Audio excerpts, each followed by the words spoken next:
Hey guys, welcome to our channel. आप सभी का स्वागत है आपके और अपने यूट्यूब चैनल पे। तो गाइस, अभी अपने मैथ्स की स्ट्रेटेजी जो है वो शेयर कर चुके हैं आप लोगों के साथ में। तो वीडियो आप लोग जाके देख लेना है, चैनल पे मिल जाएगा। बाकी कमेंट सेक्शन में और डिस्क्रिप्शन में और आई बटन पे आपको लिंक मिल जाएगा, वहाँ से आप वो वीडियो देख सकते हो। आज अपने रीजनिंग की फुल स्ट्रेटेजी के बारे में बात करने वाले हैं, क्या कुछ कोर्सेज रहने वाले हैं, किस तरह से प्रिपरेशन करनी है। तो वीडियो को शुरू से लेकर अंत तक जरूर देखिए, चाहे आप 1.5 पे देख लो, चाहे 1.75 पे देख लो, पर वीडियो को पूरा देखो क्योंकि सारी चीज़ें उसमें रहेगी आप लोगों के लिए। बुक्स, बेस्ट कोर्सेज वो लास्ट में आप लोगों के साथ डिस्कस किए जाएंगे और किस तरह से स्ट्रेटेजी करनी है, सारी चीज़ें आप इसमें रहेगी। तो चलिए अपने बात करते हैं। अगर वीडियो आपको थोड़ा सा क्वालिटी सही नहीं लग रही है तो आप लोग क्वालिटी बढ़ा सकते हो, 360 या 720 पे आप देख सकते हो और थोड़ा सा जूम करके देख लो अगर आपको क्लियर चीज़ें नहीं दिख रही है तो। अभी अगर अपने बात करें तो टेलीग्राम ज्वाइन कर लो। सबसे पहले तो बैंकिंग सक्सेस वाईटी सर्च कर लो जाके टेलीग्राम पे, बाकी लिंक तो डिस्क्रिप्शन में मिल ही जाएगा, वहाँ से आप ज्वाइन कर सकते हो। इसके अलावा अगर प्रीलिम्स की बात करूँ तो ये जो स्ट्रेटजी है, ये स्ट्रेटजी अगर आप लोग कहीं ना कहीं अपनाओगे तो जितने भी एसबीआई और आईबीपीएस के एग्जाम होते हैं उनमें 30+ आप लोग स्कोर कर सकते हो।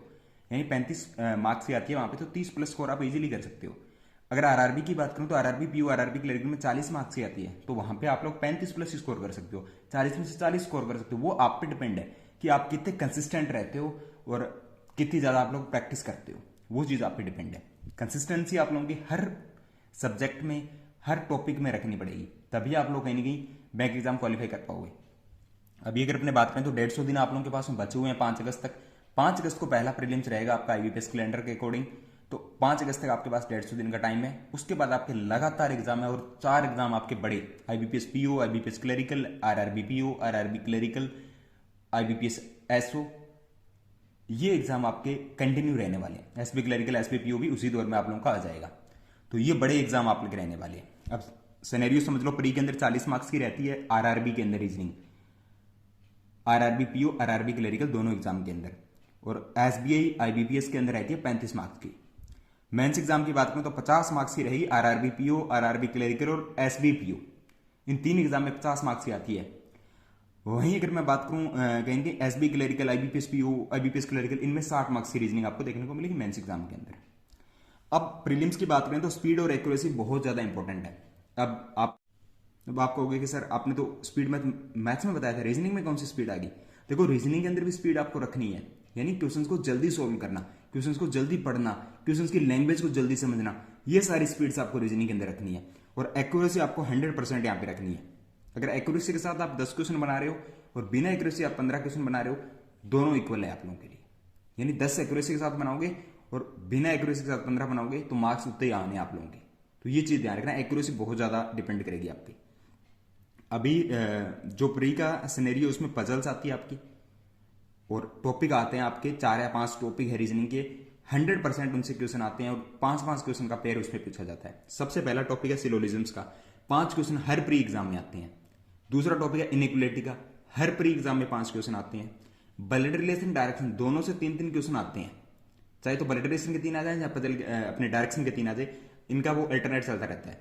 कोडिंग डिकोडिंग के 5 क्वेश्चन फिक्स रहते हैं प्री एग्जाम में।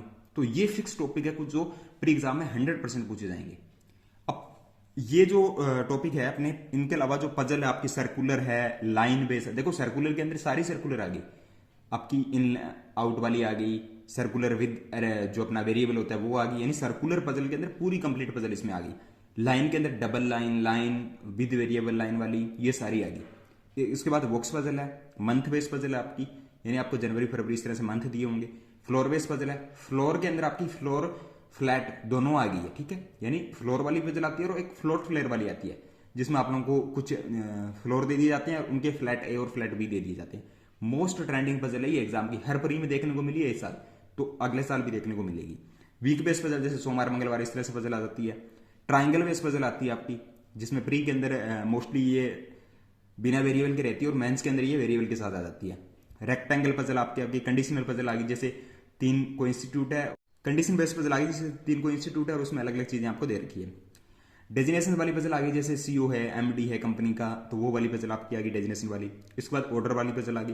तो ये सारी पजल प्रीलिम्स में आती है और यही पजल मेंस में आती है जब इनके साथ क्या होता है, वेरिएबल लगा दिया जाता है। फर्क कितना ही रहता है कि प्री के अंदर आती है तो सिंपल आती है, मेंस में आती है पजल तो उनके साथ वेरिएबल आता है। यही चीज इन सब टॉपिक के साथ है, syllogism, inequality, blood relation, direction, coding decoding. Pre में इजी आते हैं, मेंस में कोडेड वाले आते हैं, यानी कोडिंग फॉर्म में आते हैं ये। इसके अलावा अगर मेंस की बात करूं तो एक्स्ट्रा जो टॉपिक आते हैं input output, data efficiency, logical reasoning और कुछ न्यू टाइप के क्वेश्चन जैसे घड़ी वाले क्वेश्चन हो गए, या आईबीपीएस पीओ में और आईबीपीएस क्लरिकल मैथ्स में अच्छे क्वेश्चन देखने को मिले थे इस साल, तो वो वाले क्वेश्चन हो गए। लॉजिकल रीजनिंग मोस्ट इंपॉर्टेंट हो रही है आजकल एग्जाम का जो ट्रेंड है उस according. IBPS PO, IBPS clerical, SB clerical हर एग्जाम में कहीं ना कहीं देखने को मिल रही है, तो ये आप लोग ध्यान रखें। अब आपको करना क्या है, डेली प्रैक्टिस करनी है, डेली बेस पे प्रैक्टिस करनी है पजल्स की और एक टॉपिक की। जैसे आज सिलोजिज्म का टॉपिक आपने किया, कल आपने वेलिडेशन कर लिया, परसों आपने डायरेक्शन कर लिया, इस तरह से आप लोग डेली टॉपिक करते रहो और उनके टॉपिक के क्वेश्चंस बनाते रहो। और पजल आपको डेली प्रैक्टिस करनी है, जैसे आज सर्कुलर पजल प्रैक्टिस की है, कल लाइन वाली कर लो, परसों बॉक्स वाली कर लो, इस तरह से आपको पजल भी प्रैक्टिस करनी है। जितनी ज्यादा आप लोग इन चीजों में कंसिस्टेंसी रखोगे उतना ज्यादा आपको फायदा होगा। यानी आपने 10 दिन का ब्रेक ले लिया तो आप जीरो हो जाओगे, तो ये चीज ध्यान रखो, कंसिस्टेंसी बहुत ज्यादा इंपॉर्टेंट है बैंक एग्जाम के लिए। इसके अलावा अगर मैं सोर्सेज की बात करूं रीजनिंग के अंदर, देखो रीजनिंग के अंदर ऐसा कोई ज्यादा सोर्सेज की आपको जरूरत नहीं है, आप डेली बेस पे जो पढ़ रहे हो वही बहुत है। इसके अलावा गाइडली का बंडल पीडीएफ ले सकते हो, जिसके अंदर आपको प्रीवियस ईयर के मेंस के प्री के सारे क्वेश्चन है, और 50 दिन वाला टारगेट है, उसमें तो आपको डेली बेस के टारगेट दिया जाता है, जिसमें 2-3 पजल होती हैं, कुछ टॉपिक्स होते हैं, यानी एक कंप्लीट आप लोगों के लिए सीरीज है ये। तो इसका बैंकिंग सक्सेस कोड पे मैक्सिमम डिस्काउंट है, तो आप ये वाला अवेल कर सकते हो। इसके अलावा पजल मानिया करके एक बुक आती है ओली बोर्ड की, पजल के लिए बेस्ट बुक है वो, तो उसका अमेजोन का लिंक है, तो आप लोग जाके देख लेना कि उसमें आप लोगों के लिए सफिशिएंट है या नहीं। मेरे को अच्छी लगी बुक, मेरे पास है, तो आप लोग उसको ले सकते हो, वो आप पे डिपेंड है। इसके अलावा एक सीटिंग अरेंजमेंट अड्डा की बुक है, उसका लिंक भी दे दूंगा डिस्कशन में, सीटिंग अरेंजमेंट के लिए स्पेशली बुक है वो, तो उससे आप लोग प्रैक्टिस कर सकते हो। बाकी आप अगर गाइडली बंडल पीडीएफ लेते हो तो सारी चीजें इसमें कवर हो जाएगी। बुक आप पे है कि आप लो या ना लो, अगर आपको चाहिए कि आप ज्यादा ऑनलाइन नहीं पढ़ सकते, आपको ऑफलाइन चीजें चाहिए, तो आप ये बुक ऑर्डर कर सकते हो। इनके लिंक डिस्क्रिप्शन में आपको मिल जाएंगे। बाकी मॉक के लिए मैं ये बोलूंगा कि अगर आप लोग पहले से प्रिपरेशन कर रहे हो तो अभी से ही गाइड लेके मॉक लगाने स्टार्ट कर दो। अगर आपने अभी भी प्रिपरेशन स्टार्ट किया, बिगिनर हो आप लोग, तो आप टेक्स्ट बुक से स्टार्ट करना, टेक्स्ट बुक से स्टार्ट करना, ठीक है, क्योंकि ईजी थोड़ा सा लेवल रहता है। और अड्डा की क्विजेज है, डेली बेस पे फ्री क्विज आती है अड्डा की, और बहुत सारी क्विज पड़ी होगी अड्डा की फ्री, तो उनको अटेम्प्ट करो, वहां से स्पीड आपकी बहुत बेहतरीन हो जाएगी रीजनिंग के अंदर। तो ये कुछ रीजनिंग का सिनेरियो रहने वाला है। अगर आपको कोई डाउट रहता है रीजनिंग के लेकर, क्योंकि रीजनिंग एक ईजी सब्जेक्ट है और हर कोई इसमें स्कोर करता है, प्री प्लस मैथ्स दोनों में स्कोर करते हैं, क्वांट की बजाय रीजनिंग में ज्यादा स्कोर करते हैं मोस्टली स्टूडेंट। अब जिनकी क्वांट अच्छे है वो तो क्वांट में करेंगे, अब मोस्टली स्टूडेंट की रीजनिंग अच्छी होती है। तो अगर आपको रीजनिंग से संबंधित कोई डाउट है तो आप लोग कमेंट सेक्शन में पूछ सकते हो। पजल के लिए मैंने बहुत सारे वीडियो बना रखे हैं, आप वो देख सकते हो। बाकी पजल का ये है कि आप जितनी ज्यादा खुद प्रैक्टिस करोगे वो चीज आप लोगों के लिए फायदेमंद रहने वाली है। टीचर आपको एक बार सिखा सकता है कि किस तरह से पजल बनानी है, वो आपको बार बार नहीं सिखा सकता, वो आपके माइंड पे कि आप किस तरह से चीजों को सोचते हो। यानी पजल जो है वो पूरा पूरा एक ऑब्जर्वेशन का गेम है, कि आप चीजों को कितनी ज्यादा ऑब्जर्व करते हो, आप कितनी ज्यादा चीजों को अंडरस्टैंड कर पाते हो, कितनी जल्दी आप लोग लैंग्वेज अंडरस्टैंड कर रहे हो, वो सारी चीजें आप लोगों पर डिपेंड होती है, ना कि कोई टीचर पे। टीचर सिर्फ आपको गाइडेंस दे सकता है।